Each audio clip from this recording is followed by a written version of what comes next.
Thank you, Pastor. Thank you. Thank you, Church. God bless you all. உங்கள் மத்தியில் இந்த காலவேளையில் இருப்பதில் மிகுந்த மகிழ்ச்சி. தமிழ் தெரியாதவங்க யாரும் இங்கே இல்லைன்னு நினைக்கிறேன். So can I preach in Tamil? Anybody who do not know Tamil? Right. Thank you. God bless you. மீண்டுமாக பல ஆண்டுகளுக்கு பின்பாக உங்கள் மத்தியிலே நான் இங்கே வந்திருக்கிறேன். Some years back I ministered in your family camp. I hope you remember that. And இந்த நாளிலே ஆண்டவருடைய வார்த்தையை கொடுக்க தேவன் கொடுத்த இந்த தருணத்திற்காக கர்த்தருக்கு நான் நன்றி செலுத்துகிறேன். இன்றைக்கு உங்களோடு கூட நான் பேச எடுத்துக்கொண்ட தலைப்பு, எனக்கு எழுப்புதல் தேவைதானா? எனக்கு எழுப்புதல் தேவைதானா? Do I need revival? I really enjoy the worship this morning in the English service and also this morning here in the Tamil service. உங்கள் selection of songs ரொம்ப அழகாக இருந்தது. அழகாக எல்லாம் பாடினீங்க. Good sound, good music.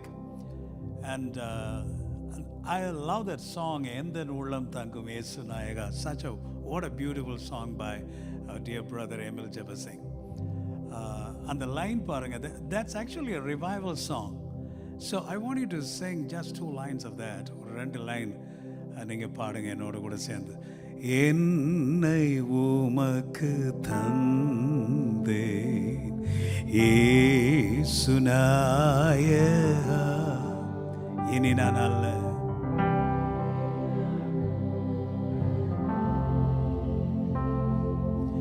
இயேசு நாயகா, இயேசு நாயகா.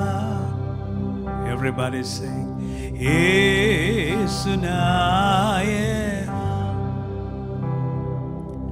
இனி நான் அல்ல, நீரே இயேசு நாயகா.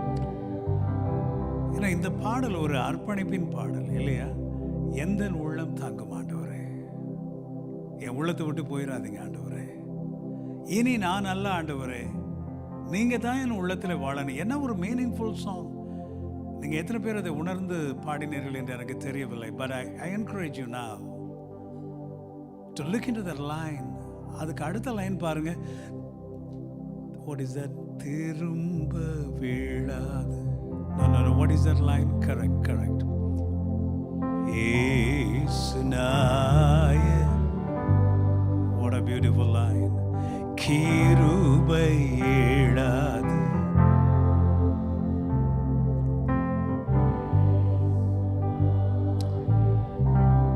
ஆண்டவருடைய சமூகத்தில் நம்ம எல்லாரும் அர்ப்பணித்திருக்கிறோம். நம்ம எல்லாரும் கிறிஸ்தவங்க, ஆண்டவருடைய பிள்ளைங்களா இருக்கிறோம், பைபிள் வாசிக்கிறோம், கோயிலுக்கு போகிறோம், எல்லாம் செய்கிறோம்.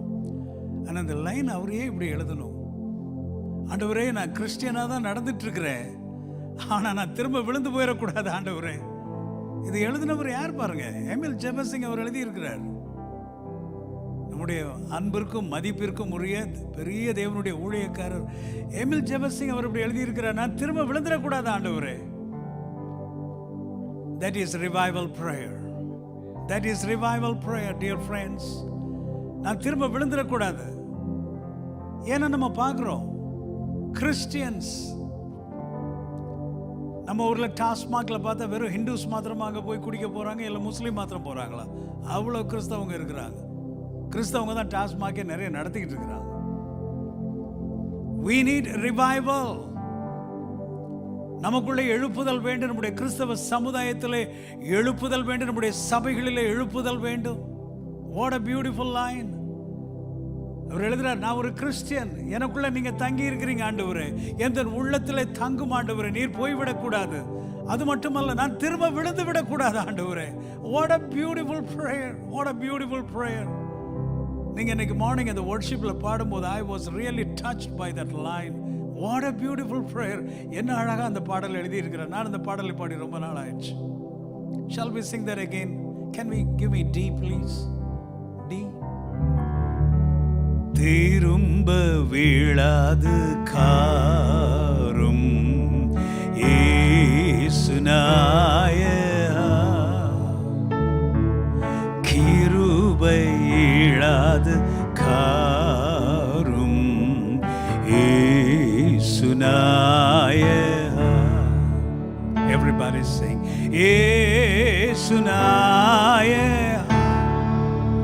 Sing the line again. Yesunaya. கிருபையிழாது கார் Yesunaya. Say it one more time. எந்தன் உள்ளம் தங்கும் இயேசுநாய உந்தன் வீடாய்க்குள் இயேசுநாய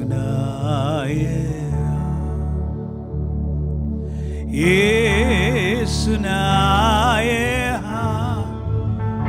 Everybody sing that song.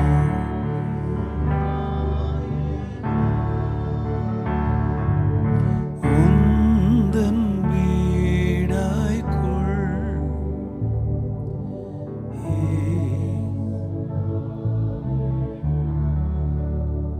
எங்கள் அன்பின் தகப்பனே, இந்த காலவேளையில் மீண்டுமாய் உம்முடைய சமூகத்திலே நாங்கள் எங்களை அர்ப்பணிக்கிறோம் ஆண்டவரே. நீங்க இல்லாம என்ன வாழ்க்கை ஆண்டவரே? இந்த வீட்டுக்குள்ள நீங்க இல்லாவிட்டால் அது என்ன வாழ்க்கை?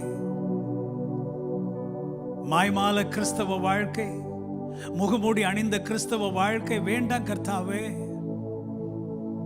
Help every one of us this morning, oh God, to live like a real Christian, a revived Christian, oh Father, not just an ordinary Christian. Fill every one of us, Lord, with your fire. Fill every one of us with your Holy Spirit, oh God.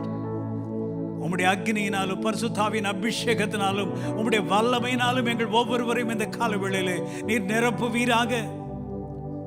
உம்முடைய சீஷர்களை பார்த்து அன்று சொன்னீர், பரிசுத்தாவியானவர் உங்கள் மீது வரும்பொழுது நீங்கள் பலனடைந்து எருசலேமிலும் யூதேயாவிலும் சமரியாவிலும் உலகத்தின் கடைசி பரியந்தமும் எனது சாட்சிகளாய் இருப்பீர்கள் என்று சொன்னீரே. இன்னைக்கு உம்முடைய சாட்சிகளாய் இல்லாமல் கர்த்தாவே, எத்தனை சீரழிவுகள், எத்தனை வேதனைகள் ஆண்டவரே, எவ்வளவு உடைந்து போன கிறிஸ்தவ குடும்பங்கள் கர்த்தாவே. We need you, we need your touch, we need your visitation, we need your revival in our lives, oh God. உம்முடைய தொடுதல் எங்கள் வாழ்க்கையில வேண்டும் கர்த்தாவே. பெயர் கிறிஸ்தவர்களாய் இருந்ததெல்லாம் போது கர்த்தாவே.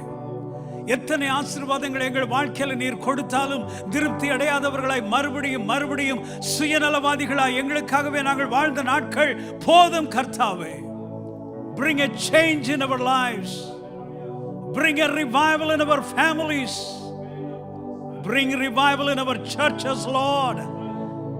இந்த HTC சர்ச்ல மட்டுமல்ல, இந்த ஹியூஸ்டன் பகுதியில் இருக்கிற ஒவ்வொரு சபைகளிலும் உம்முடைய எழுப்புதல் வரட்டும்.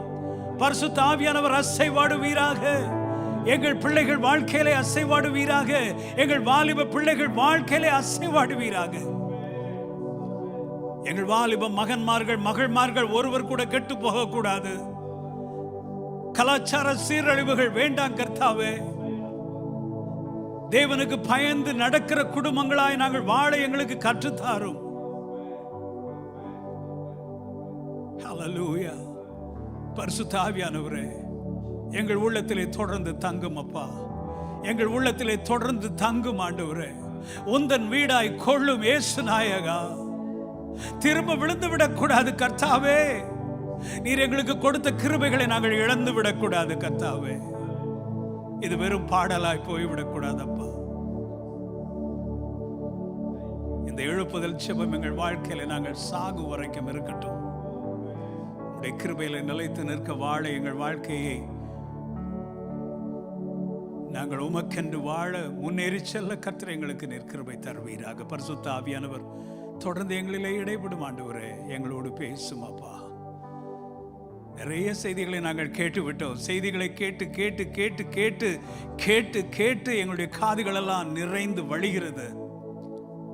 அதை நடைமுறை வாழ்க்கையிலே காட்டுகிற ஜனங்களை எழுப்புவீராக. அதற்கு கீழ்ப்படுகிற மக்களை எழுப்புவீராக. இன்றைக்கு பரிசுத்த ஆவியானவர் எங்கள் மத்தியிலே அசைவாடுவீராக. நாங்கள் பாடினது வெறும் பாடலாய் போய்விடக்கூடாது. அசைவாடும் ஆவியே, அசைவாடும் ஆவியே, இந்த சபை நிரம்பும்படியாய் அசைவாடும் ஆவியே என்று நாங்கள் பாடினோமே ஆண்டவரே. Let that prayer be answered today, O God. இந்த ஜெபத்திற்கு கர்த்தர் நீர் பதில் தருவீராக, எங்கள் மத்தியிலே அசைவாடுவீராக. எங்களை நாங்கள் மீண்டுமாய் பலிபீடத்திலே அர்ப்பணிக்கிறோம், ஒப்பு கொடுக்கிறோம். We rededicate ourselves, O God. We rededicate. Bless every one of us, O God. Bless every one of us. Holy Spirit, minister to us today. பரிசுத்த ஆவியானவர் எங்களோடு பேசும். இயேசுவின் நாமத்தில் பிதாவே, ஆமென். God bless you. Praise the Lord. God bless you. Glory to God. Do I need revival? எனக்கு எழுப்புதல் அவசியம்தானா? எனக்கு எழுப்புதல் அவசியம்தானா என்ற கேட்கிற கேள்விக்கு முதலாவது எழுப்புதல் என்ன என்று நாம் புரிந்து கொள்ள வேண்டும். அப்பொழுதுதான் எழுப்புதல் வேண்டுமா வேண்டாமா. ஒரு ப்ராடக்ட் வாங்குறதுக்கு முன்னாடி அந்த ப்ராடக்ட் என்னன்னு நம்ம தெரிஞ்சுக்கிட்டால் தான் அதை வாங்கணுமா வேண்டாமான்னு அப்புறம் நம்ம முடிவு பண்ணலாம். ஸோ எழுப்புதல் வேண்டுமா வேண்டாமா. எழுப்புதல் என்றால் என்ன? இன்றைக்கு அருமையான ஒரு வசனத்தை நம்ம வாச சங்கீதம் 85:6, உமது ஜனங்கள் உம்மிலே மகிழ்ந்திருக்கும்படிக்கு நீர் எங்களை திரும்ப உயிர்ப்பிக்க மாட்டீரோ. இந்த இஸ்ரவேல் ஜனங்கள் ஏற்கனவே எழுப்புதலை அனுபவித்தவர்கள். எழுப்புதல் என்பதற்கு இன்னொரு வார்த்தை தான் உயிர்ப்பிக்குதல். Will you not revive us again? ஆங்கிலத்தில் ரிவைவ் என்ற வார்த்தை போட்டிருக்கிறது. Will you not revive us again? மறுபடியும் எங்களை நீர் உயிர்ப்பிக்க மாட்டீரோ ஆண்டவரே. We need revival, oh God. Will you not revive us again? எதற்கு எழுப்புதல்? அந்த வசனத்திலேயே பதில் இருக்கிறது. உமது ஜனங்கள் உம்மிலே மகிழ்ந்திருக்க வேண்டும் ஆண்டவரே. நீங்களும் நானும் சந்தோஷமாக இருக்கணும்னா அருமையான தேவனுடைய ஜனமே, நம்முடைய வீட்டிலே பரிசுத்த ஆவியானவரின் அசைவாடுதல் இருக்க வேண்டும். தேவனுடைய பிரசன்னம் இருக்க வேண்டும். நம்முடைய வீட்டில் என்ன பிரசன்னம் இருக்கிறது? நம்முடைய வீட்டுக்குள்ளே நுழைந்தா என்ன பிரசன்னம் அங்கே இருக்கிறது? தேவனுடைய பிரசன்னத்தை திடீரென்று வருகிற விருந்தாளிகள் அதை உணர முடியுமா? அந்த அளவிற்கு நம்முடைய வீட்டிலே do we experience the presence of God? தேவனுடைய பிரசன்னம் அங்கே இருக்கிறதா? நம்முடைய உள்ளத்திற்குள்ளே இருக்கிறதா? do I experience revival? So இது ஒரு எழுப்புதல் ஜெபம். அவர்கள் கேட்கிறார்கள், உமது ஜனங்கள் உம்மிலே மகிழ்ந்திருக்கும்படிக்கு எங்களை திரும்ப நீர் உயர்ப்பிக்க மாட்டீரோ. சங்கீதம் 119, இன்றைக்கு முதல் வேதபாட வசனத்தை நம்ம கேட்டோம். 119:25, என் ஆத்துமா மண்ணோடு ஒட்டி கொண்டிருக்கிறது ஆண்டவரே. சங்கீதக்காரன் ஒரு உண்மையை சொல்லுகிறார். என்னுடைய ஆத்மா பரலோகத்தோடு ஒட்டி கொண்டிருக்கிறது, என்னுடைய ஆத்மா ஆண்டவரோடு ஒட்டி கொண்டிருக்கிறது. அப்படிலாம் கதை விடாமல் உண்மையை சொல்கிறார். என் ஆத்மா மண்ணோட தான் ஒட்டிக்கிட்டு இருக்குது. எழுப்புதல் நமக்கு வேண்டும் என்று சொன்னால் நாம் எல்லாரும் உண்மையை பேச பழகிக்கொள்ள வேண்டும். ஆண்டவருக்குள்ளே இருக்கிறேன்னு சொன்னால் இல்லைன்னா இல்லைன்னு சொல்லிடணும். பைபிள் வாசிக்க பிடிக்கலன்னா பிடிக்கலன்னு சொல்லணும். உண்மையை சொல்லணும். நம்ம உண்மையை சொல்லும் பொழுது பரிசுத்த ஆவியானவர் நமக்கு உதவி செய்வார். இங்கே சங்கீதக்காரர் சொல்கிறார் பாருங்க, என் ஆத்துமா மண்ணோடு தான் ஊட்டி கொண்டிருக்கிறது. இந்த மண்ணுக்குரிய காரியங்கள், உலகத்திற்குரிய காரியங்கள், ஆண்டவர் வேண்டாத காரியங்களோடு தான் ஒட்டி கொண்டிருக்கிறது ஆண்டவரே. நான் அதை விட்டு பிரிய வேண்டும் என்று நினைக்கிறேன். அந்த மண்ணு காரியங்கள், இந்த உலகத்திற்கு அடுத்த காரியங்களை எல்லாம் விட்டு என்னை பிரித்து கொண்டு வர வேண்டும் என்று நினைக்கிறேன். But Lord, I am not able to do it.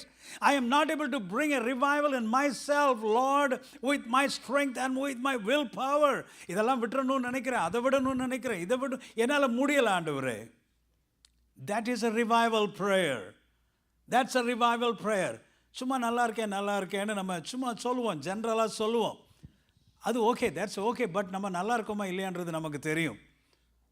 இவர் சொல்கிறார் பாருங்க, ஆண்டவரே உமது வசனத்தின்படி என்னை உயிர்ப்பியும் ஆண்டவரே.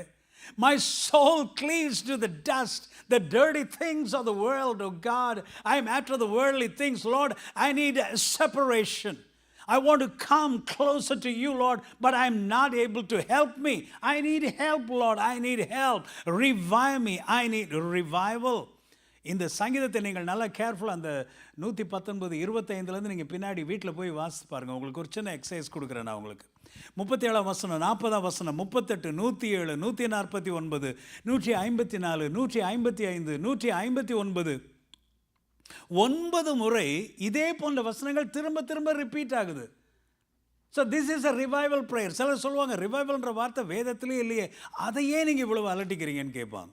அப்படி இல்லை. ரிவைவ்ன்ற வார்த்தை, ரிவைவல் அப்படின்ற வார்த்தை முழுசாக இல்லை. ஆனால் இங்கிலீஷில் என்ன போட்டிருக்குது? Revive me according to your word, revive me according to your commandments, revive me according to your word lord, revive me according to your statutes, lord revive me, revive me, revive me. 9 times the psalmist is praying again and again, again and again. மறுபடியும் அவர் ஜெபிக்கிறார். எனக்கு எழுப்புதலை கொடும் ஆண்டவரே, என்னை உயிர்ப்பியும். ஆக்சுவலாக லிட்ரலாக சொல்ல போனால் ஐசியூவில் ஒருத்தரை வச்சிருக்கிறோன்னு வச்சுருங்க. அந்த ஐசியூவில் வச்சிருக்கிறவரை என்ன பண்ணிக்கிட்டு இருக்கிறோம்? நம்ம உயிர்ப்பித்து கொண்டிருக்கிறோம். அவர் உயிர் போய்கொண்டிருக்கிறது. He is revived. He is getting revived. எல்லாம் மாஸ்கெல்லாம் மாட்டி, ஆக்சிஜன் மாஸ்கெல்லாம் மாட்டி, டாக்டர் சொல்லுவார் எடுத்துட்டார், செத்து போயிடுவார். ரிவைவ் பண்ணுறோம். இன்னும் 2 நாள் வச்சு பாருங்கள் டாக்டர், இன்னும் ஒரு 3 days வச்சு பாருங்கள் டாக்டர், எப்படியாவது ஒரு ரிவைவ் பண்ணிடுங்க. இன்றைக்கி நிறைய கிறிஸ்டியன்ஸ் நம்ம ஐசியூவில் இருக்கிற மாதிரி தான் இருந்துகிட்ருக்குறோம். ஆனால் வெளிப்பிரகாரமாக நல்லா தான் இருக்கிறோம், காரில் போகிறோம், நல்லா சாப்பிட்றோம், எல்லாம் பண்ணுறோம். பட் ஸ்பிரிச்சுவல் கண்டிஷன், ஆண்டவர் சொல்கிறாரு, உன்னை நான் உயிர்ப்பிக்கிறதுக்கு தான் வந்திருக்கிறேன். ஹல்லேலூயா. 9 times he prays. So what is revival?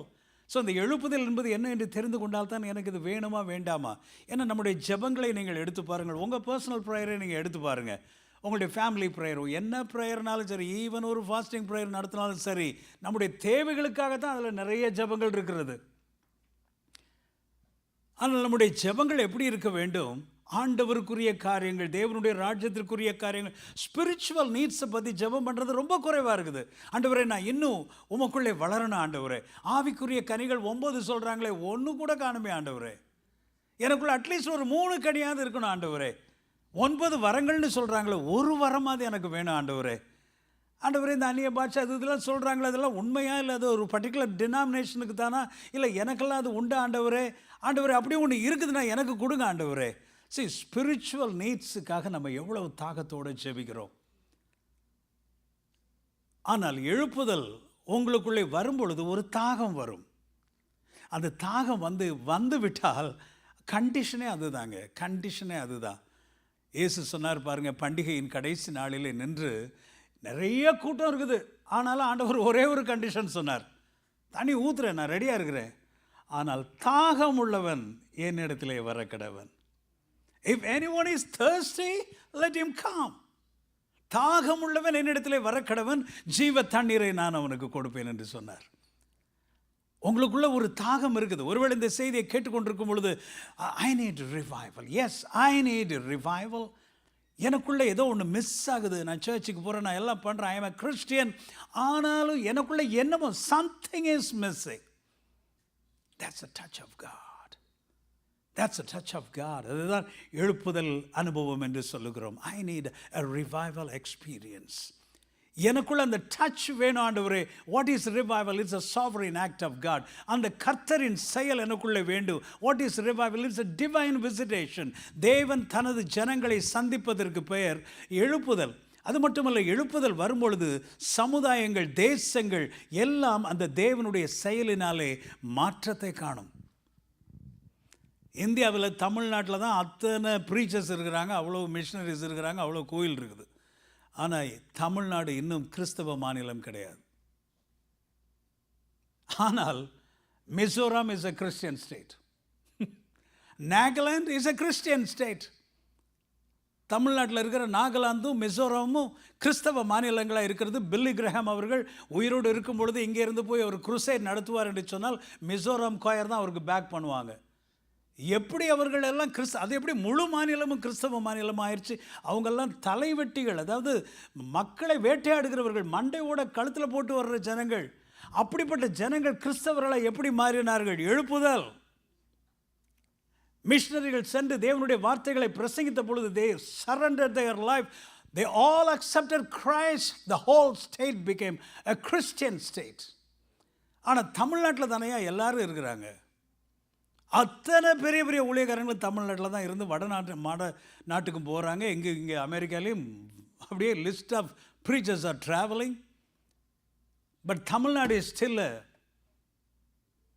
It's not a Christian state. That's why we need revival. போதாது, ஆண்டவருடைய அசைவாடுதல் போதாது. கூட்டங்கள் நடந்து கொண்டு தான் இருக்கிறது, எல்லாம் நடந்து கொண்டு தான் இருக்கிறது. ஆனாலும் ஆவியானவருடைய கிரியை, that's call the visitation of God. when God visits, things will change. Things will change. That is revival. நீங்களும் நானும் செய்ய முடியாத ஒரு பெரிய அசைவை பரிசுத்த ஆவியானவர் மட்டுமே செய்ய முடியும். That's why revival is the only answer. நம்ம எவ்வளவோ ப்ரோக்ராம் சர்ச்சிலெல்லாம் போட்டு தான் பார்க்குறோம். ஆனால் எத்தனை பேர் சபைக்குள்ளே வராங்க? என்னெல்லாமோ பண்ணி பார்க்குறோம். சாப்பாடு கொடுத்து பார்க்குறோம், அது பண்ணி பார்க்குறோம், இது பண்ணி பார்க்குறோம், கிஃப்ட் கொடுத்து பார்க்குறோம், என்னென்னலாமோ டான்ஸ் ஆடி பார்க்குறோம், என்னெல்லாமோ பண்ணி பார்க்குறோம். I mean, எல்லா இடங்களையும் there are so many programs going on in every church. But still we see empty pews and chairs. Why? There is no revival. ஆனால் தேவன் ஒரு சபையில் அசைவாடுவான். ஆனால் ஜான் வெஸ்லி மெதரிஸ்ட் சபைகளை நிறுவின மெதரிஸ்ட் சபையினுடைய நிறுவனர் ஜான் வெஸ்லி அவர்கள் சொல்லுகிறார்கள், தேவன் அசைவாடுவார் என்று சொன்னால் அந்த தேவனின் அசைவாடுதலை காண்பதற்கு மக்கள் சபைகளை தேடி வருவார்கள். இந்த சபையில் தேவன் அசைவாடுறாராமா, இங்கே என்னமோ நடக்குதாமா, ஆண்டவருடைய அசைவாடுதல் இங்கே நடக்கிறது, தேவனுடைய பிரசனம் இங்கே இருக்கிறது என்பதை காண்பதற்கு ஜனங்கள் ஓடோடி வருவார்கள். எழுப்புதல் சரித்திரங்களை நீங்கள் எடுத்து வாசித்து பாருங்கள். அப்படித்தான் நடந்திருக்கிறது. இந்த தேவனுடைய அசைவாடுதலை பார்ப்பதற்கு அது எந்த டினாமினேஷனாக இருந்தாலும் சரி, உலகமெங்கும் இருந்து மக்கள் ஏரோப்ளைன் கொண்டு புக் பண்ணி வந்திருக்கிறாங்க. That happened in Azusa Street revival. That happened in Pensacola revival. That happened in Catch the Fire program, Canada, the Vineyard Church revival. 1994, 1995, 1906 in Azusa Street. Here in California, Los Angeles. எங்கெங்க அந்த ஆண்டவர் எங்கே போனார்? இன்றைக்கும் உயிரோடு தான் இருக்கிறாரு. But God is looking for people who are thirsty after revival. தாகத்தோடு நம்ம கேட்கும்போது தேவன் நம்ம விசிட் பண்ணுவார். It's a visitation. நான் என்னுடைய சர்ச் ஜனங்கள்கிட்ட சொல்லுவேன், சும்மா என்னை நான் விசிட் பண்ணணும்னு எதிர்பார்க்காதீங்க. But if you want to visit me, please give me a call. Pastor, are you available? Please visit மீன்னு சொல்லுங்கள். எனக்கு டெஃபினட்டாக நான் வருவேன், கண்டிப்பாக வருவேன். அதே மாதிரி தான் ஆண்டவர், Lord I need you Lord. நம்ம பாடணும் பாருங்க, அசைவாடும் ஆவியே வாங்க ஆண்டவரே, இந்த இடத்துல அசைவாடுங்க ஆண்டவரே, என் உள்ளத்தில் தங்குங்க ஆண்டவரே, என்னை விட்டு போயிடாதீங்க ஆண்டவரே. சி, இது தர்ஸ்ட்டை குறிக்கிறது, ஒரு தாகத்தை குறிக்கிறது. டன்கன் கேம்பல் இவ்வாறாக சொன்னார், a community saturated with God is revival. சில உதாரணங்களை உங்களுக்கு நான் காட்டுகிறேன். வேல்ஸ் தேசத்தில் எழுப்புதல் நடந்த பொழுது, எவன் ராபர்ட்ஸ் மூலமாக 1904 எழுப்புதல் நடந்த பொழுது, அந்த வேல்ஸ் தேசமே மாற ஆரம்பித்தது. ரட்சிக்கப்பட்டவர்களுடைய பெயர்கள் பேப்பரில், நியூஸ் பேப்பரில் ஃப்ரண்ட் பேஜில் பிரிண்ட் பண்ணுவாங்களாம். Hundreds of names. That's called Welsh revival. It happened through Evan Roberts when he was 26 years old. God used him. அவர் ஒரு சின்ன பையனாக இருக்கும்போது, 13-14 வயது பள்ளி மாணவனாக இருக்கும் பொழுது, எப்பொழுது பார்த்தாலும் வேத புத்தகத்தை வைத்துக்கொண்டு ஜெபித்து கொண்டு ரூமை அடைத்து கொண்டு தனியாக உட்கார்ந்து மற்ற மாணவர்களோடு சேர்ந்து விளையாடக்கூட போகாமல் அவர் ஜெபித்து கொண்டிருப்பாராம். தேவன் அவரை கொண்டு ஒரு பெரிய எழுப்புதலை கொண்டு வந்தார். அந்த எழுப்புதல் உலகமெங்கும் பரவியது. இந்தியாவை தொட்டது, கிழக்கு ஆசியாவை தொட்டது, ஆப்பிரிக்கா தேசத்தில் பரவினது, அமெரிக்காவிலும் அந்த எழுப்புதல் பரவினது. ஒரு வாலிபன் மூலமாக. இன்னைக்கு ஆண்டவருக்கு நிறைய 1000 பேர் தேவையில்லைங்க. I need this revival, I want to be a revivalist என்கிற ஒரு தாகம் இங்கே இருக்கிற ஒருத்தருக்குள்ளே இருக்கும் என்று சொன்னாலும் சரி, ஒரு ஆண் பெண், உங்களை கொண்டு கர்த்தர் பெரிய எழுப்புதலை கொண்டு வருவார். உங்கள் சபையில் மட்டுமல்ல, இந்த அமெரிக்க தேசத்தில் உங்களை கொண்டு எழுப்புதலை கொண்டு வருவார். ஹியூஸ்டன் பட்டணத்தில் தேவன் எழுப்புதலை கொண்டு வருவார். ஹல்லேலூயா. ஹெப்ரடைஸ் தீவுகளில் எழுப்புதல் நடந்த பொழுது, ஸ்காட்லாந்து பக்கத்தில் மக்கள் தேவ மகிமையினாலே நிரப்பப்பட்டார்கள். அப்பொழுது அவர்கள் என்ன செய்வார்கள், அங்கே அந்த தீவில் இருக்கிற மக்கள் எல்லாரும் நிறைய பயங்கரமான குடிக்காரர்களாம். காலையில் எழும்பின உடனே 6 மணிக்கே எழுந்திரிச்சு அந்த பாருக்கு தான் போவாங்களாம், மார்னிங்லேயே. அப்போ அவர்கள் அங்கே போய் அந்த பாட்டிலை எடுத்து இப்படி வாய் பக்கத்தில் கொண்டு வரும் பொழுது அவருடைய கைகளெல்லாம் அப்படியே விரைத்து போய்விடுமா. கொண்டு வர முடியாது, அப்படியே மரக்கட்டை மாதிரி அப்படியே விரைச்சு போயிடுமா. தேவ ஆவியானவருடைய பிரசன்னை தீவுகளில் எல்லா இடத்துலையும் பரவி இருந்தது. அதான் போட்டுக்குது, தீவு முழுவதும் தேவ மகிமையும் தேவ பிரசன்னமும் காணப்பட்டது. People lost in the glory and the wonder of God, a deep sense of the presence of God, not only inside the church, outside the church. Azusa street revival நடக்கும் பொழுது இங்கே இருக்கிற கலிஃபோர்னியா ரயில்வே ஸ்டேஷனில் இறங்கி மக்கள் பிளாட்ஃபார்மில் நடந்து வரும் பொழுது அங்கேயே தேவ பிரசனத்தை உணர்ந்து அங்கேயே பொத்துன்னு கீழே விழுந்துருவாங்களாம். அந்த சர்ச்சில் சைடில் நடந்து போகிறவங்கெல்லாம் அந்நிய பாஷை பேச ஆரம்பிச்சிருவாங்களாம். அந்த அளவுக்கு தேவனுடைய பிரசன்னம் எட்டி வேடிக்கை பார்க்க வந்தவர்களுக்கெல்லாம் சுகம் உண்டாகுமா? That's the thick presence of God. My heart longs for that. I am serving God. I was a professor. தெரியாதவர்களுக்காக சொல்லுகிறேன். And the Lord called me to resign my job and to be a pastor in the body of Christ. This is my 40th year. 40வது ஆண்டாக நான் போதகராக பணியாற்றி கொண்டிருக்கிறேன். அதுக்கு முன்னாடியே ப்ரொஃபஸராக இருக்கும்போதே I started serving the Lord. So this is my 50th year. I was preaching morning, evening. I used to minister in YFC, in EU and EGF and whatnot, YWCA, YMCA, in Gideon's International. All the 7 days I was engaged. ஆண்டவருக்கு என்னை ஒப்பு கொடுத்த நாள்லேருந்து இன்றைக்கு வரைக்கும் நான் ஸ்டாப்பாக நான் ஓடிக்கொண்டிருக்கிறேன். அருமையான என்னுடைய மகன் தியாஃபி இங்கே சாட்சி சொன்னார். We call him Theophi. His name, he has one more name, Raj Joseph and Theophilus. We call him Theophi. அவர் சொன்னார், கிரேஸ் ஆஃப் காடை பற்றி டீச் பண்ணார். This is a result of revival. ஒரு எழுப்புதலுடைய கனிகளை எப்படி தெரிந்து கொள்வது என்று சொன்னால், எழுப்புதலை அனுபவித்த மக்கள் தேவனுக்காக நீண்ட காலம் கனி கொடுக்கிறவர்களாக இருப்பார்கள். நீங்கள் எப்படி தெரிஞ்சுக்கலான்னா, ஒரு எழுப்புதல் வந்து 2 நாள் துள்ளினாங்க, குதிச்சாங்க, ஆடினாங்க, அப்புறம் அடுத்த நாள் பீடி குடிச்சிட்டு இருக்கிறோம் அப்படின்னா அது எழுப்புதல் இல்லை, அது ஏதோ ஒரு எமோஷனலிசம். ஆனால் உண்மையான தேவ ஆவியானவர் அசைவாடுவார் என்று சொன்னால் ஒவ்வொரு ஜனங்களுக்குள்ளேயும் மாறாத மாற்றங்கள் உண்டாகும், மாற்ற முடியாத மாற்றங்கள் உண்டாகும். மாற்றங்கள் முன்னேற்றங்களை கொண்டு வரும். ஹல்லேலூயா. அவர்கள் முன்னேறுவார்கள். நீங்களே பார்த்து ஆச்சரியப்படுற அளவுக்கு அவங்க பெரிய பிரசங்கியார் ஆயிடுவாங்க, பாஸ்டர் ஆயிடுவாங்க, எவாஞ்சலிஸ்ட் ஆயிடுவாங்க. திடீர்னு வேலையெல்லாம் விட்டுட்டு நான் எங்கேயாவது இன்னொரு நாட்டுக்கு மிஷனரியாக போகிறேன்னு சொல்லுவாங்க. கடைசி வரைக்கும் கர்த்தருக்காக உயிரை கொடுக்கக்கூட அவர்கள் ரெடியாக இருப்பாங்க. அதுதாங்க ரிவைவல். ரிவைவல் நடந்த இடங்களில் எல்லாம், அதான் இவான் ராபர்ட்ஸ் ரிவைவல். அங்கே நடந்த இடத்துல எல்லாம் அந்த எழுப்புதல் உலகமெல்லாம் பரவிட்டு. That's a real revival. I am not talking about any emotionalism. கென்டக்கியில் 1800ஆம் ஆண்டு ரிவைவல் வந்த பொழுது அடிமைத்தனம் ஒழிக்கப்பட்டது. எழுப்புதல் வீரர்களால் 600க்கும் மேற்பட்ட கல்லூரிகள் நிறுவப்பட்டன. Praise God. நேரம் இல்லாதனால நான் விறுவிறுன்னு சீக்கிரமாக உங்களுக்கு சொல்லிக் கொண்டு போகிறேன். ஆப்பிரிக்க தேசத்தில் எழுப்புதல் 1858ஆம் ஆண்டு வந்த பொழுது ஜெப கூட்டங்கள் ஆங்காங்கே நடைபெற்றது. பரிசுத்த ஆவியானவர் வல்லமையாக இறங்கினபடினாலே கடின இருதயம் உள்ளவர்கள் எல்லாரும் ஒருவர் மன்னிக்க ஆரம்பித்தார்கள். So they saw forgiveness everywhere. எல்லா இடத்துலையும் ஒருவருக்கு ஒருவர் மன்னிக்க ஆரம்பித்தார்கள். மக்கள் அதிகமாக பாவ உணர்வு அடைந்தார்கள். Instant confession. நான் தப்பு பண்ணிட்டேன், யாருமே நடிக்கலை, எல்லாம் நான் தப்பு பண்ணிட்டேன், நான் சரியில்லை என்று சொல்லி பாவங்களை அறிக்கை செய்து தேவனுடைய பிள்ளைகளாய் மாறினார்கள். சீனா தேசத்தில் எழுப்புதல் நடந்த பொழுது ஜோனத்தன் கோஃபோர்த் என்பவர் மூலமாக 1908ஆம் ஆண்டு ஒரு பெரிய எழுப்புதல் வந்தது. அவருக்கும் பக்கத்தில் இருக்கிற ஃபீல்டு மிஷினரிக்கு ஒரு சின்ன மிஸ் அண்டர்ஸ்டாண்டிங். இது யூஸ்வலாக சில மிஷினரி இடங்களில் நடக்கும். இது எங்கள் ஆர்கனைசேஷன், இது உங்கள், இது எங்கள் ஏரியா, நீங்கள் இங்கே வரக்கூட, நீங்கள் எங்கள் ஆத்மாக்களை பிடிச்சிட்டு போயிட்டீங்க, ஏதாவது சின்ன சின்ன சண்டைகள் ஏதாவது இருக்கும். ஸோ அந்த மாதிரி I don't know what happen exactly. ஆனால் ஆண்டவர் சொன்னாரா, நீ இங்கே பிரசங்கம் பண்ணும் பொழுது நான் அசைவாட வேணும் என்று சொன்னால் நீ அந்த பக்கத்து மிஷினரியுடைய சண்டை போட்டு மனக்கசப்போடு இருக்கிறாயே, நீ அவரை மன்னிக்க வேண்டும் என்று.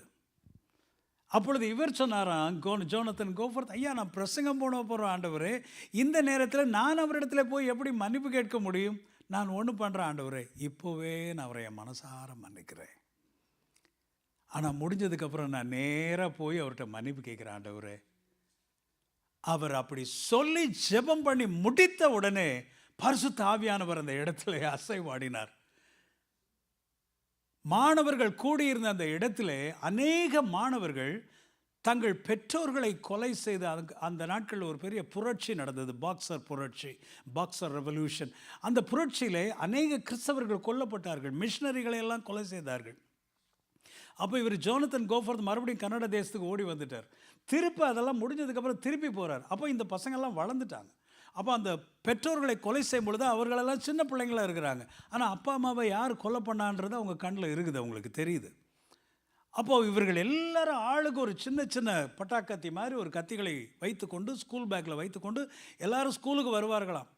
அப்போ ஜோனத்தன் கோஃபோர்த் மன்னிக்கிறேன் என்று சொல்லி அவர் செய்து கொடுக்க ஆரம்பித்த உடனே இந்த மாணவர்களுக்குள்ளே பரிசுத்த ஆவியானவர் அசைவாடினார். கிறிஸ்துவின் அன்பு அவர்களுக்குள்ளே கிரியை செய்ய ஆரம்பித்த உடனே நாங்களும் எங்கள் பெற்றோர்களை கொலை செய்து அந்த கொலையாளிகளை மன்னிக்கிறோம் என்று சொல்லி முன்னாடி வந்து எல்லாரும் அறிக்கை செய்து அந்த கத்திகளெல்லாம் கீழே போட்டாங்களா. இது வரலாறு. நீங்கள் வாசித்து பாருங்கள். சைனா ரிவைவல் வாசித்து பாருங்கள். மஞ்சூரியன் ரிவைவல் சைனா வாசித்து பாருங்கள் நீங்கள்.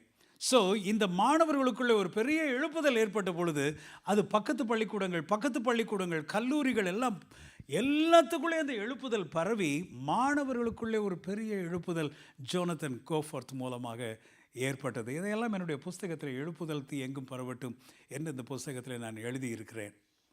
But I don't have many copies, and I have one English copy, and I will leave this copy with you. நீங்கள் அதை நீங்கள் வாசித்து பாருங்கள். நீங்கள் why I say all this, ஆண்டவர் அசைவாடினார். சபைகள் மற்றும் மிஷனரி அமைப்புகளுக்குள்ளே ஒற்றுமை ஏற்பட்டது. மன்னித்ததல் மூலமாக எழுப்புதல் வந்தது. அப்படின்னா என்ன நம்ம புரிந்துக்கிறோம்? கடின இருதயமும் கசப்பும் வைராக்கியமும் சண்டையும் இருக்கிற இடத்துல எழுப்புதல் வர முடியாது. அது தனிப்பட்ட மனிதனுக்குள்ளேயும் சரி, வீட்டுக்குள்ளேயும் சரி. கணவன் மனைவி எப்போ பார்த்தாலும் சண்டையை போட்டுக்கிட்டே இருந்தாங்கன்னா அந்த இடத்துல ஆவியானவர் அங்கே இருக்க மாட்டார். பிள்ளைகள் ஒருவருக்குள்ள அடிதடி சண்டை எப்பொழுதுமே போட்டுக்கொண்டிருப்பார்கள் என்று சொன்னால் தெய்வ பிரசன்னம் அங்கே இருக்காது, சமாதானம் அங்கே இருக்காது. சபைகளுக்குள்ளே பிரிவினைகள், குரூப்பிசம், கேஸ்டிசம் இவைகளெல்லாம் இருக்கும் பொழுது அங்கே தேவ ஆவியானவர் அசைவாட முடியாது. என்னை போன்ற எத்தனை பிரசங்கியார் வந்து பிரசங்கம் பண்ணாலும் சரி. We need change. நமக்குள்ளே மாற்றங்கள் வேண்டும். ஜான் கில்பேட்ரிக் பென்சகோலா எழுப்புதலுக்கு காரணமாக இருந்தவர். அவர் சொல்லுகிறார் தன்னுடைய புத்தகத்திலே, தேவனுடைய பிள்ளைகள் சபை மக்களுக்குள்ளே விசுவாசிகளுக்குள்ளே மனம் திரும்புதலும் மன்னிக்கிற குணமும் ஏற்படாத வரைக்கும் எந்த சபையிலையும் எழுப்புதல் வர முடியாது என்று. That's true.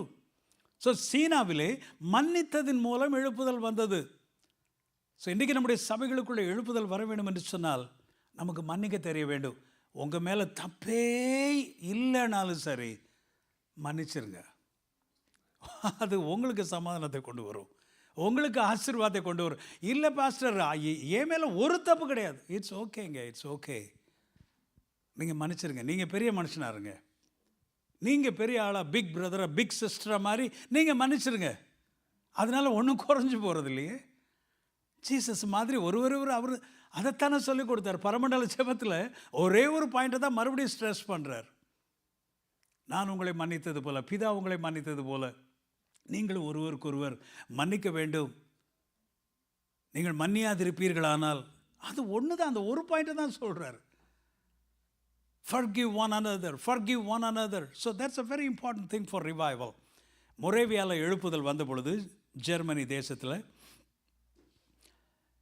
மிஷனரி ஸ்தாபனங்கள் உருவாகி 30 ஆண்டுகளிலே மிஷனரி ஸ்தாபனங்கள் சுவிசேஷத்தை ஐரோப்பா, அமெரிக்கா, ஆப்பிரிக்கா போன்ற பல நாடுகளுக்கு எடுத்து சென்றது. They are the founders of modern mission. Missionary மூமெண்ட்டே அங்கே தான் ஆரம்பித்தது. அது எத்தனை வருஷம் அந்த ரிவைவல் நடந்துச்சா பாருங்கள். 1727 ஆண்டு முதல் 1727 ஆண்டு முதல் 1827 ஆண்டு வரை 100 வருடங்கள் ஜெப கூட்டங்கள், அதாவது சும்மா லஞ்ச் டைமில் ஜெபம் பண்ணணுன்னு ஆரம்பித்தவங்க அந்த நிறுத்தவே முடியாமல் தினந்தோறும் கூடி ஜெபிக்காது ஆயிரக்கணக்கில் பெருகி அப்படியே அந்த தேசமெல்லாம் பெருகி பெரிய ரிவைவல் வந்தது. மிஷனரி மூமெண்ட்ஸ் இதிலேருந்து தான் ஆரம்பித்தது. இன்னும் ஒரு எக்ஸாம்பிள் நான் சொல்ல விரும்புகிறேன், கண்டிப்பாக சொல்லி ஆகணும். இந்தியாவில் எழுப்புதல் பண்டிட் ராமபாய் மூலமாக இந்தியாவில் ஒரு பெரிய எழுப்புதல் வந்தது.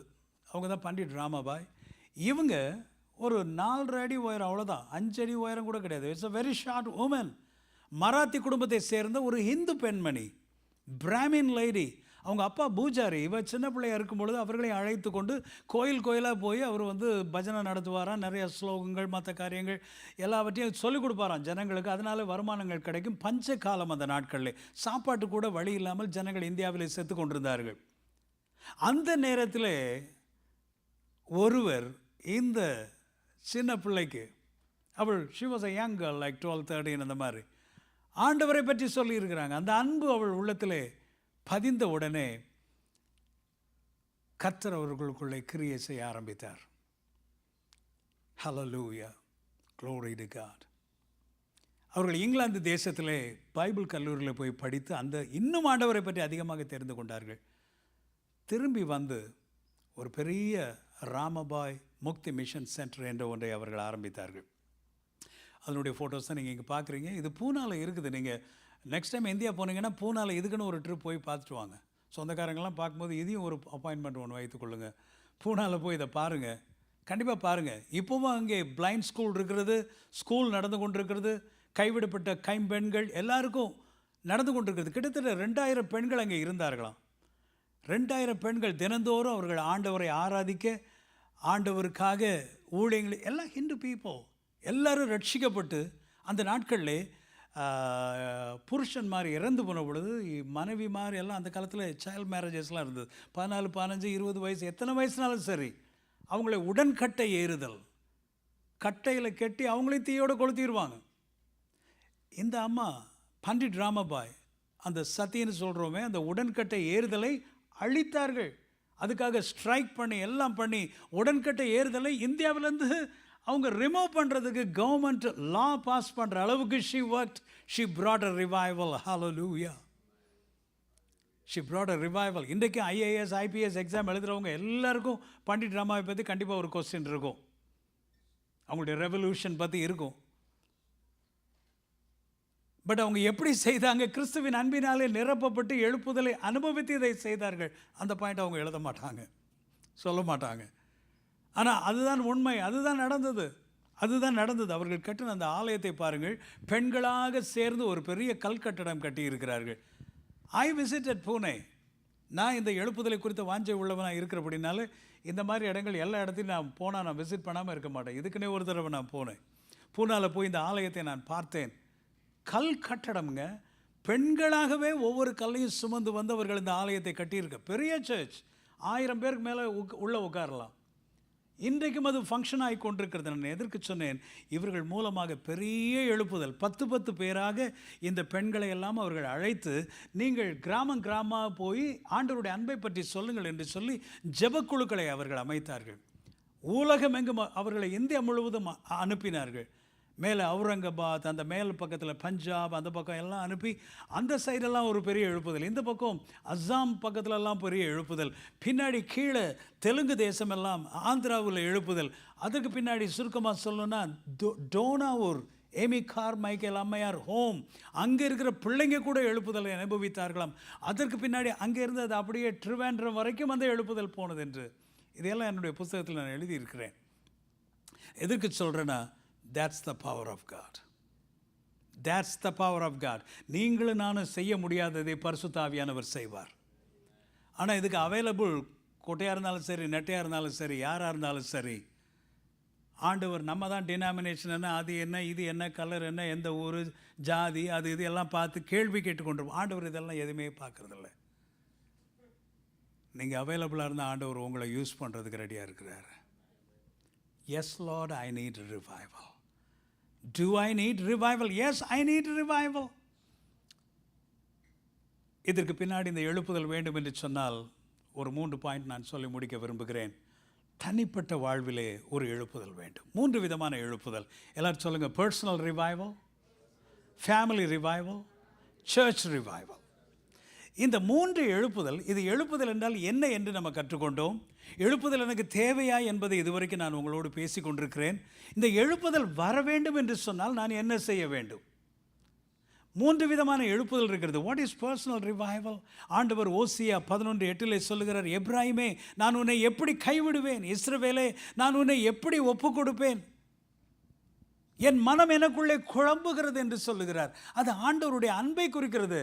உன்னை நான் தெரிந்து கொண்டேனே, உன்னை நான் தெரிந்து கொண்டேனே மகளே, நீ எந்த பக்கம் அந்த பக்கம் திருநெல்வேலி பக்கத்தில் இருந்த உடனே நான் இங்கே யூஎஸ் வரைக்கும் கூட்டிக் கொண்டு வந்திருக்கிறேனே, உன்னை ஆசீர்வதித்து வைத்திருக்கிறேனே, தமிழ்நாட்டில் இந்தியாவில் எந்தெந்த பகுதியில் இருந்தெல்லாம் நீ இங்கே வந்திருக்கிறாய், எல்லாருக்கும் இல்லாத கிருபைகளை நான் கொடுத்துருக்கிறேனே, இங்கே வந்து நான் உன்னை கைவிட்டுருவேனா? ஆண்டவர் சொல்கிறார், இதுவரைக்கும் நடத்தின உன்னை நான் கைவிடுவேனா? ஆனால் நீ என்னை விட்டு போறன்றியே, நீ என்னை விட்டு விலகி போகிறேன் என்று சொல்லுகிற ஆண்டவர் இஸ்ரவேல் ஜனங்களை குறித்து பேசுகிறார். எப்ராஹிமே, யூ ஆர் மை சன். இஸ்ரவேலே, நீ என்னுடைய பிள்ளை, நான் உன்னை தெரிந்து கொண்டேன். ஆனாலும் 40 வருஷமாக பாருங்கள், ஆண்டவர் அவங்கள நடத்தினாலும் அவங்க வந்து ஏதோ ஒரு விக்கிரகத்தையும் சுமந்துட்டே வராங்க. என்னை விட்டு விட்டு விக்கிரகத்தை நீங்கள் ஆராதிக்கிறீர்கள் என்று சொல்லி தீர்க்க தரிசன புஸ்தகங்கள் எல்லாத்துலேயும் ஆண்டவர் அவங்கள சொல்கிறார், இப்படி பண்ணுறீங்களே அப்படின்னு. Dear children of God, dear children of God, ஆண்டவர் இன்றைக்கு உங்களை என்னை பார்த்து சொல்கிறேன், நான் உன்னை எப்படி கைவிடுவேன், உன்னை நான் எப்படி கைவிடுவேன்? How can I give you up? For I am God, I am not a man. So always remember, our God is a loving God, He is a redeeming God. ரெவலேஷனில் சொல்கிறாரு, நீ ஆதியிலே கொண்டிருந்த அன்பை விட்டு விட்டாயே, எங்கே இருந்து விழுந்தாய் என்பதை நீ பார் என்று சொல்லுகிறார். எந்த பாயிண்டில் நீங்கள் மிஸ் பண்ணீங்க? இல்லை, நான் இந்தியாவில் இருக்க வரைக்கும் நல்லா தான் இருந்தேன், இங்கே தான் வந்து எங்கேயோ மிஸ் பண்ணிட்டேன். ஏதோ ஒரு பாயிண்டில் திடீர்னு ஆண்டவர் பேரில் எனக்கு அக்கறை இல்லாமல் போயிடுச்சு, அன்பே இல்லாமல் போயிடுச்சு. ஓகே, அது எந்த பாயிண்ட்டை நினச்சி மறுபடியும் ரிவர்ஸ் கியர் போட்டு வந்துடுங்க, மறுபடியும் வந்துடுங்க. எந்த இடத்துல தப்பு பண்ணீங்களோ ஆண்டவர் அதை ஞாபகப்படுத்துவார் உங்களுக்கு. ஆண்டவர்கிட்ட மன்னிப்பு கேளுங்க. ஆண்டவர், I am sorry Lord, I am sorry. அங்கே இருக்கிற வரைக்கும் ஜெபம் பண்ணேன், பைபிள் வாசித்தேன், ஆண்டவரே உண்மை தேடினேன், ஆனால் இங்கே வந்ததுக்கப்புறம் நான் ரொம்ப வேர்ல்டியாக போயிட்டேன் ஆண்டவரே, I am coming back to you. ஆண்டவர் சொல்கிற, ஆகையால் நீ இன்னும் நிலைமையிலிருந்து விழுந்தாய் என்பதை நினைத்து மனம் திரும்ப. ஆண்டவர் உங்களை உபயோகிக்க விரும்புகிறார். ஹல்லேலூயா. Dear children of God, revival first starts in you. எப்போது நினைத்து கொள்ளுங்க. நான் ஏன் இந்த எக்ஸாம்பிளெல்லாம் உங்களுக்கு காண்பித்தேன் என்று சொன்னால், இவான் ராபர்ட்ஸ் என்ற ஒரு மனிதனுக்குள்ளே தனிப்பட்ட எழுப்புதல் வந்தபடியினாலே உலகமெல்லாம் ஆசீர்வதிக்கப்பட்டது. ஜோனத்தன் கோஃபோர்த் என்ற ஒரு மனுஷனுக்குள்ளே ஒரு எழுப்புதல், பர்சனல் ரிவைவல் வந்தபடியினாலே சீனாவில் இருக்கிற ஹைஸ்கூல் மாணவர்கள் ஆசீர்வதிக்கப்பட்டார்கள். பண்டிட் ராமபாய் என்ற ஒரு பெண்மணிக்குள்ளே எழுப்புதல் வந்தபடியினாலே அவர்கள் மூலமாக எத்தனையோ பெண்கள் இந்தியாவில் ஒரு பெரிய மறுமலர்ச்சி ஏற்பட்டது. இந்தியன் ஹிஸ்ட்ரி, நீங்கள் கிறிஸ்டியன் ஹிஸ்ட்ரி எடுத்து பார்ப்பீர்கள் என்று சொன்னால், இந்தியாவிலே ஜூன் 30 1905 பண்டிட் ராமபாய் மூலமாக எழுப்புதல் வந்தது என்று எழுதப்பட்டிருக்கிறது. So through her God touched India. ஒரு பெண்மணி, அதனால தான் சொல்கிறேன், முதலாவது எழுப்புதல் எனக்குள்ளே ஏற்பட வேண்டும். சபையை குறை சொல்லிக்கொண்டு, இல்லாவிட்டால் மற்றவர்களை குறை சொல்லிக் கொண்டிருப்பதில் அர்த்தமில்லை. எனக்குள்ளே எழுப்புதல் முதலாவது வர வேண்டும். Revival first begins in me, it starts in me. ஒருவர் இவ்வாறாக சொன்னார், உங்களை சுற்றி ஒரு வட்டம் வரைந்து கொள்ளுங்கள், அந்த வட்டத்துக்குள்ளே நீங்கள் நின்று கொண்டு ஜெபம் பண்ணுங்க, ஆண்டவரே, first Lord pour out your spirit in this circle, Lord. இந்த வட்டத்துக்குள்ளே, இந்த வளையத்திற்குள்ளே முதலாவது ஆவியானவரே நீர் இறங்கி வாரும், என்னை முதலாவது மாற்றும். Change me first. இன்றைக்கி நம்ம எல்லாரும் அங்கே எழுப்புதல் வேணும், இங்கே எழுப்புதல் வேணும். முதல்ல ஏன் வீட்டுக்குள்ளே எழுப்புதல் வரட்டும் ஆண்டவரே, எனக்குள்ளே எழுப்புதல் வரட்டும் ஆண்டவரே. அப்படிப்பட்ட அந்த ஒவ்வொரு மனிதர்கள் மூலமாக தான் ஆண்டவர் வரலாற்றில் எழுப்புதலை கொண்டு வந்திருக்கிறார். அடுத்தது எழுப்புதல் வர வேண்டும் என்று சொன்னால் உங்கள் குடும்பத்தில் எழுப்புதல் வர வேண்டும். ஒரு புருஷனுக்குள்ளே எழுப்புதல் வரும் பொழுது அவருடைய ஆவிக்குரிய வாழ்க்கையை பார்க்கிற மனைவிக்குள்ளே எழுப்புதல் வரும். அந்த அப்பாவுடைய வாழ்க்கையை பார்க்குற மகளுக்குள்ளே எழுப்புதல் வரும். மகனுக்குள்ளே எழுப்புதல். சும்மா பிள்ளைங்க மேலே சத்தம் போட்டு எந்த பிரயோஜனமும் இல்லை. இங்கே என்னதான் பாஸ்டர் பிரசங்கம் பண்ணாலும் சரி, வெளியே எத்தனை பிரசங்கர் பிரசங்கம் பண்ணாலும் சரி, வீட்டுக்குள்ளே ஒரு ஹஸ்பண்ட் தான் பாஸ்டர், ஒரு தகப்பன் தான் மாடல். உங்களுக்கு நீங்கள் தான் ஹீரோ. ஒரு தாய் சாட்சியுள்ள ஒரு கிறிஸ்தவளாய் வாழாவிட்டால் பிள்ளைகள் எப்படி மனம் திரும்புவார்கள்? அவர்கள் எப்படி வேதம் வாசிப்பார்கள்? அவர்கள் எப்படி ஆண்டவருடைய விஷயத்தில் அக்கறை காட்டுவார்கள்? Husband and wife, father and mother, you need to be a model. That's called family revival. ஒரு மனிதனுக்குள்ளே எழுப்புதல், ஒரு தாய்க்குள்ளே எழுப்புதல் வரும் பொழுது குடும்பத்தில் எழுப்புதல் வரும். உதாரணத்திற்கு பாருங்கள், 1 தீமோத்தேயு 3:5 சொல்லுகிறது, ஒருவன் தன்னுடைய சொந்த குடும்பத்தை நடத்த அறியாதிருந்தால். குவாலிஃபிகேஷன் பிடி தியாலஜி முடிச்சிட்டேன், எம்டிஹெச் முடிச்சிட்டேன், டாக்டரேட் முடிச்சிட்டேன், இதெல்லாம் வேணும் தான், இல்லைன்னு நான் சொல்லவில்லை. ஆனால் இது எல்லாம் இருந்தாலும் கூட you will fail. You cannot be a successful pastor. You cannot be a successful man of God if you do not know how to handle your wife, you do not know how to handle your daughter, son, your children. ஆண்டவர் சொல்கிறாரு, ஒரு சர்ச்சையும் ஒரு குடும்பத்தையும் compare பண்ணுறாரு. ஏன்னா search என்பது குடும்பங்களால் நிறைந்தது. உனக்கு ஒரு குடும்பம், ஒரு மனைவி, ஒரு பிள்ளை, ஒரு மகள், ஒரு மகன், இதையே உனக்கு ஹேண்டில் பண்ண தெரியலன்னா சர்ச்சை நீ எப்படி ஹேண்டில் பண்ணுவ? ஆண்டவர் கேட்குறாரு, ஒருவன் தன் சொந்த குடும்பத்தை நடத்த அறியாதிருந்தால் தேவனுடைய சபையை எப்படி நடத்துவான்? If a man does not know how to rule his own house, how will he take care of the church of God? So dear friends, dear people of God, I tell you, you need to be a model. You need to be a witnessing Christian. Best சாட்சி யார் சொல்லணும் தெரியுமா? உங்கள் wife உங்களை பற்றி சொல்லணும். ஊரில் இருக்க சர்ச்சில் இருக்க, ஓ அவர் ரொம்ப நல்ல பிரதர் எல்லோரும் சொல்லுவாங்க. ஓ தட் சிஸ்டர், அவங்க ஏஞ்சல் மாதிரி எல்லோரும் சொல்லுவாங்க. உங்கள் புருஷன் உங்களை பற்றி என்ன சாட்சி சொல்கிறார்? உங்கள் மனைவி உங்களை பற்றி என்ன சாட்சி சொல்லுவாங்க? இங்கே இருக்கிறவங்களாம் உங்களை ஒரு பெரிய பிரசங்கியான்னு சொல்லலாம், பெரிய லீடர்னு சொல்லலாம், அப்படி இப்படின்னு நிறைய பேர் சொல்லலாம்.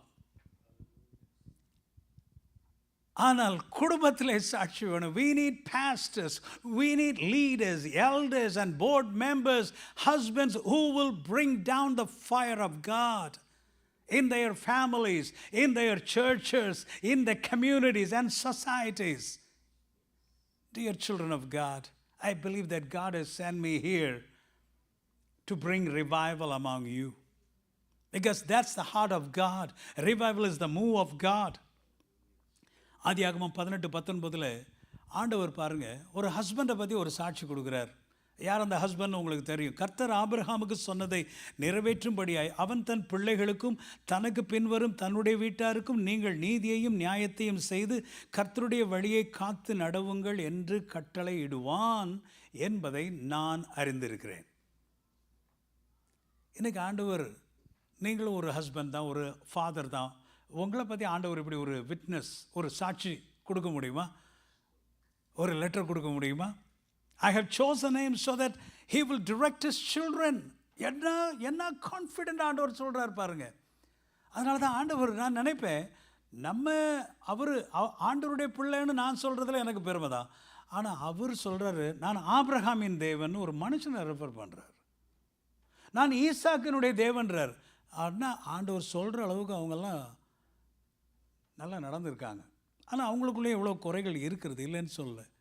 ஆனால் ஆண்டவர் அவர்களை குறித்து சர்டிஃபிகேட் கொடுக்குற அளவிற்கு அவர்கள் நடந்திருக்கிறார்கள். இங்கே போட்டிருக்குது, I know he will direct his children, his household after him to keep the way of the Lord by doing what is right. So Abraham ஒரு நல்ல புருஷனாய், நல்ல ஒரு கணவனாய், ஒரு விசுவாச தகப்பனாய் தன்னை நிரூபித்த உடனே ஆண்டவர் அவனுக்கு பொறுப்புகளை கொடுக்கிறார். நீ இந்த உலகத்துக்கே ஒரு தகப்பனாய் இரு என்று சொல்லி அவனை ஆசீர்வதிக்கிறார். இன்றைக்கு அவர் மூலமாக இன்றைக்கு ஒரு பெரிய இஸ்ரவேல் நாடு உருவாக்கி இருக்கிறது. இன்றைக்கி அப்படிப்பட்ட கணவன்மார்களை ஆண்டவர் தேடிக்கொண்டிருக்கிறார். A husband is the pastor of the family. ஒரு ஹஸ்பண்ட் தான் ஒரு குடும்பத்திற்கு போதகர், ஒரு ஆசாரியன். He is responsible for the spiritual life of the family. So this is family revival. So உங்கள் குடும்பத்தில் எழுப்புதல் வேணும்னு சொன்னால் நீங்கள் யூ டேக் த ரெஸ்பான்சிபிலிட்டி. நம்ம ஊரில் ஒரு பழக்கம் இருக்குது, சிலர் நான் பார்த்துருக்குறேன், அவர் ஹஸ்பண்டு ஒய்ஃபை சத்தம் போடுவார்.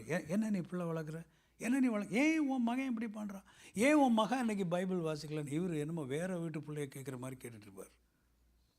இவர் பிள்ளை தான், இவரே கேட்க வேண்டியதானே நேரா, ரைட்? வாட் ஐ மீன், இவர் தான் தகப்பன், இவர் தான் பாஸ்டர், இவர் தான் ஃபர்ஸ்ட் ரெஸ்பான்சிபிள் பர்சன், இவர் தான். அதுக்கப்புறம் தான் அம்மா வராங்க. ஆனால் இவர் மனைவியை சத்தம் போட்டு கொண்டிருப்பார். நோ, அது மனைவியுடைய கடமை, அப்பாவுடைய கடமை, 2 பேருடைய கடமை. ஆனால் முதல் கடமை யாருக்குன்னா புருஷனுக்கு தான். A husband is the prophet of the family. Prophet of the familyனா என்ன அர்த்தம்? ஒரு தீர்க்கதரிசி தேவனுடைய சமூகத்தில் இருந்து தேவன் சொல்லுகிற வெளிப்பாடுகளை வாங்கி தன்னுடைய ஜனங்களுக்கு அவர் கொடுக்கிறார். கர்த்தர் சொல்லுகிறதாவது இஸ்ரவேலே கேள். அதே போல் ஒவ்வொரு புருஷனும் தேவனுடைய சமூகத்தில் காத்திருந்து மனைவியை இப்படி தான் ஆண்டவர் நம்முடைய குடும்பத்தை நடத்த விரும்புகிறார், மகளை இப்படித்தான் உன்னை நடத்த விரும்புகிறார், மகனை இப்படித்தான் நடத்த விரும்புகிறார் என்று குடும்பத்திற்கு ஆலோசனை சொல்லுகிற அளவிற்கு ஒரு தீர்க்கதரிசியை போல அவர் தன்னை வளர்த்து கொள்ள வேண்டும். A husband is the priest, he is the prophet, and he is the provider of the family. He is like a king. ஒரு ராஜானா என்ன அர்த்தம்? He has to take care of the family. He has to provide for the family. வேதாகமத்தில் ஏலியை குறித்து நம்ம வாசிக்கிறோம். Eli ஒரு பெரிய pastor. ஆனால் அவருக்கு 2 பையங்க இருந்தாங்க, ஓப்னி அண்ட் பினகாஸ்.